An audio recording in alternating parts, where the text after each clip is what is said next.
નમસ્કાર મિત્રો, મારું નામ આરતી છે। આજે હું તમને મારી જિંદગીની એવી સાચી લાગણીથી ભરેલી સફર કહેવા જઈ રહી છું, જેમાં દુઃખ પણ છે, સંઘર્ષ પણ છે અને અંતે ભગવાને આપેલી એક સુંદર નવી શરૂઆત પણ છે। મારા લગ્ન અજય સાથે થયા હતા। અજય એક પ્રાઇવેટ કંપનીમાં નોકરી કરતા હતા। અમારું જીવન ખૂબ જ વૈભવી ન હતું, પણ પ્રેમથી ભરેલું હતું। લગ્નના 2 વર્ષ પછી અમારા ઘરે એક સુંદર દીકરાનો જન્મ થયો। અમે તેનું નામ આયુષ રાખ્યું। અજય આયુષને દુનિયાનો સૌથી મોટો ખજાનો માનતો હતો, પણ કદાચ નસીબને ક્યાંક બીજું જ મંજૂર હતું। એક સાંજે અજય ઓફિસેથી બાઇક પર ઘરે પરત આવી રહ્યા હતા। રસ્તામાં એક બેકાબુ ટ્રકે તેમની બાઇકને જોરદાર ટક્કર મારી। આસપાસના લોકો તેમને હોસ્પિટલ લઈ ગયા, પરંતુ હોસ્પિટલ પહોંચતા જ પહેલાં જ તેમણે અંતિમ શ્વાસ લઈ લીધો। આ સમાચાર સાંભળતા જ મારી દુનિયા તૂટી પડી।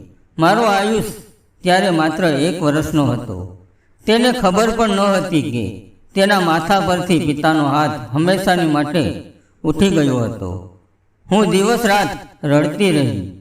ઘરમાં અજયની યાદો હતી। તેમની તસવીર સામે બેઠી કલાકો સુધી વાતો કરતી, પરંતુ તસવીરો ક્યારેય જવાબ આપતી નથી। સમય પસાર થતો ગયો। ઘરમાં રહેલું રાશન અને અજયની થોડી બચત ધીમે ધીમે ખતમ થવા લાગી। હવે ઘર ચલાવવું મુશ્કેલ બનતું હતું। હું વિચારી રહી હતી કે આટલા નાના બાળકને લઈને ક્યાં કામ કરું, કોણ મને નોકરી આપશે? ત્યારે મારા જીવનમાં ભગવાને એક દેવદૂત મોકલ્યો। મારી પડોશમાં રહેતા ગંગાબા, તેમણે મારી હાલત જોઈ અને એક દિવસ પ્રેમથી કહ્યું, દીકરી, આમ રડીને જીવન નથી ચાલતું।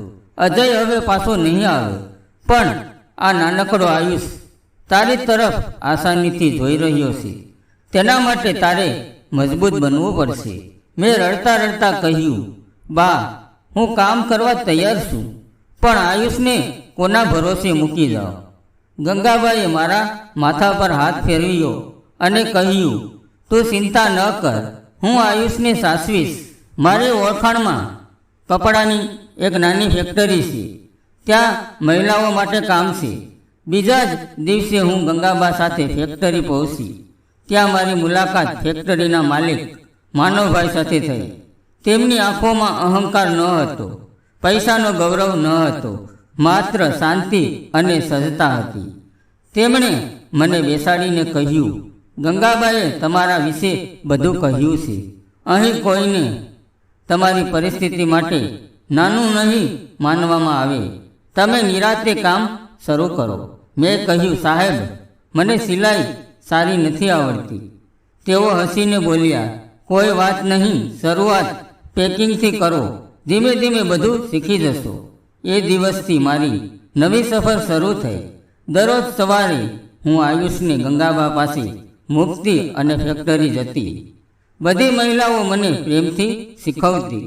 માનવ સાહેબ પણ રોજ ફેક્ટરીમાં ફરતા, દરેક કર્મચારી સાથે સમાન વ્યવહાર કરતા।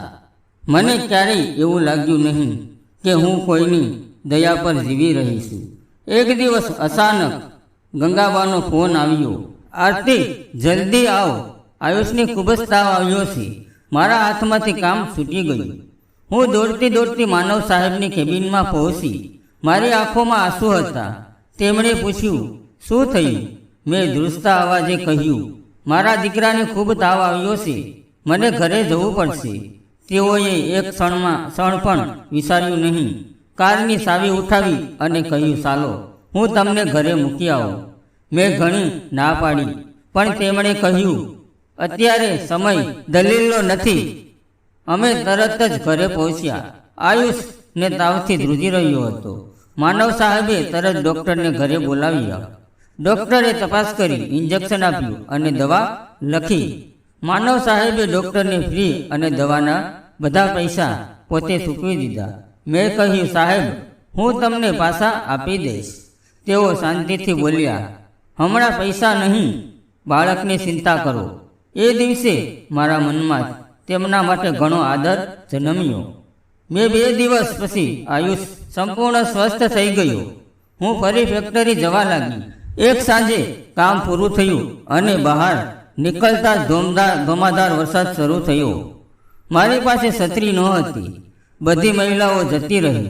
હું શેડ નીચે ઊભી હતી. એટલામાં માનવ સાહેબ કાર લઈને આવ્યા. આવો, હું તમને ઘરે મૂકી દઉં. હું કારમાં બેસી ગઈ. ઘરે પહોંચીને મેં શિષ્ટાચારથી કહ્યું, સાહેબ, વરસાદ બંધ થાય ત્યાં સુધી અંદર આવીને ચા પી જાઓ. તેઓ અંદર આવ્યા. હું રસોડામાં ચા બનાવવા ગઈ. ગંગાબા ના ઘરેથી આયુષને લઈ આવી અને માનવ સાહેબ પાસે બેસાડી દીધો. થોડી વારમાં જ્યારે હું ચાની ટ્રે લઈને બહાર આવી ત્યારે જે દ્રશ્ય જોયું એ જોઈને મારી આંખોમાં આંસુ આવી ગયા. માનવ સાહેબ જમીન પર બેસીને આયુષ સાથે રમતા હતા. આયુષ ખખડાટ હસી રહ્યો હતો. અજયના ગયા પછી મેં મારા દીકરાને પહેલી વાર એટલો ખુશ જોયો. મેં ધીમેથી પૂછ્યું, સાહેબ, તમે અમારા માટે આટલું બધું કેમ કરો છો? થોડો સમય શાંત રહી.